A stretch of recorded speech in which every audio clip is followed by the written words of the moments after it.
Hello everyone and welcome to a new video, and this is the much anticipated book review of Heart Lamps.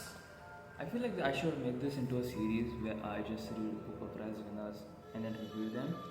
But yeah, I'll do it for the past 3 years. I loved Prophet Song by Paul Lynch, which was amazing, and I met him as well when I went to Jaipur. Gem of a person, by the way. And if you're wondering where I am, I'm just in a completely different corner of my house.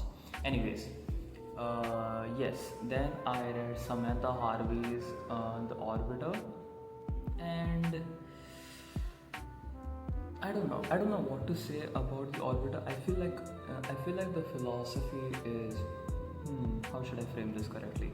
A bit forced, but yeah, I guess it's really not my cup of tea.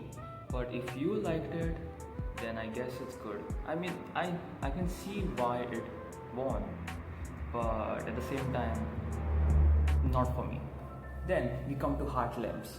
Now, I have to admit, I was confused when I first read this, okay? Because Banu Mushtaq talks about like the struggles of Muslim women in many stories, and my most favorite story is the title story itself, which is Heartland.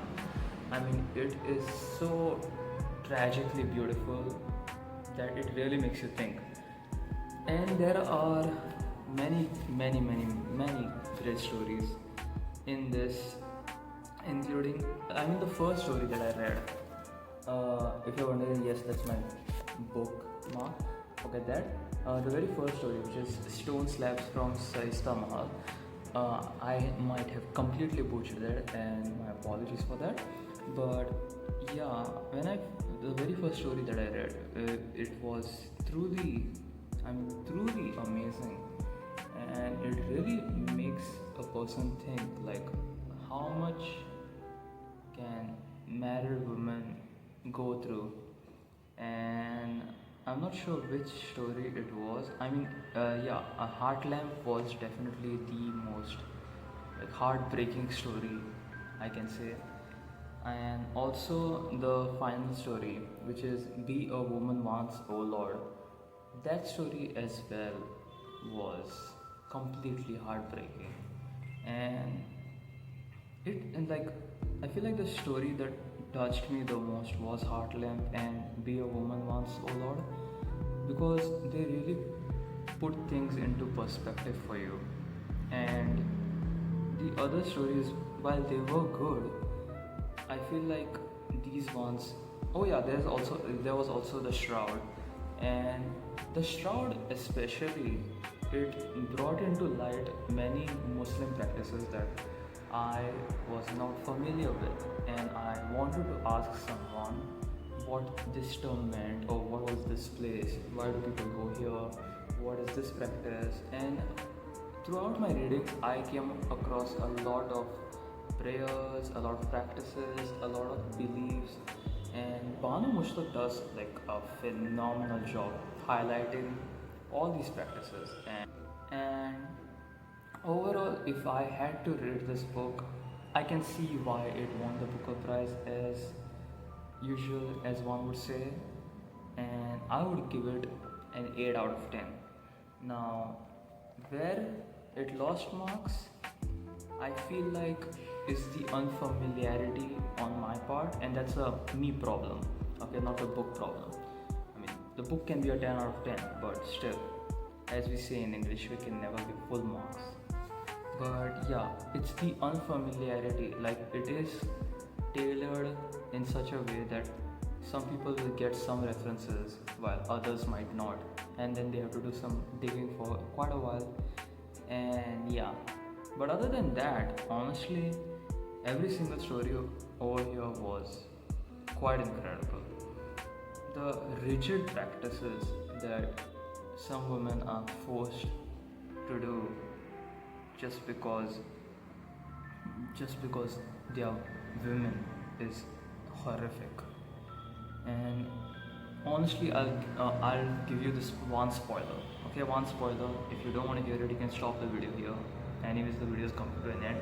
This is just a one tiny spoiler. I mean, it won't ruin the book completely, but in the main story itself, which is Heart Lamp, sorry.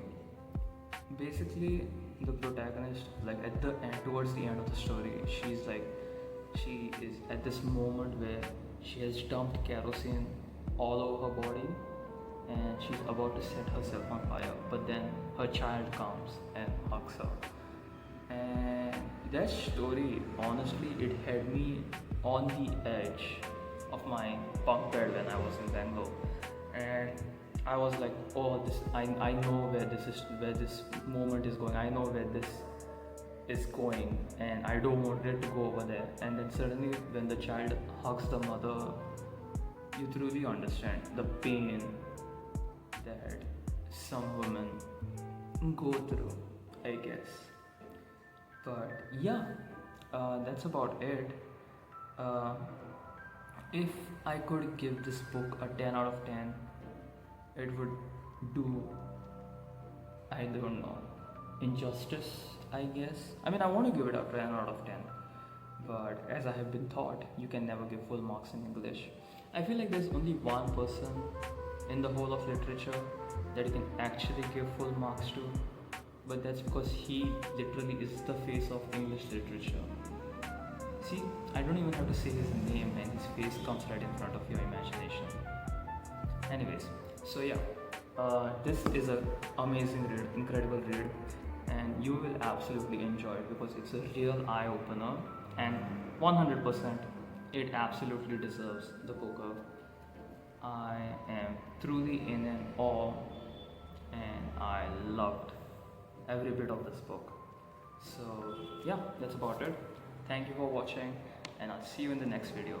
I apologize that in June I wasn't able to produce as much content as I had hoped, but June also was a very hectic month, and I feel like the upcoming months are also going to be hectic, but I have some very big plans.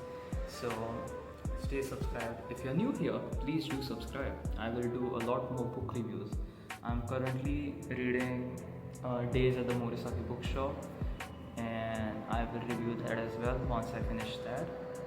Also, I'm reading another Booker Prize, which I will reveal soon in a review. And yeah, that's about it. Thank you for watching.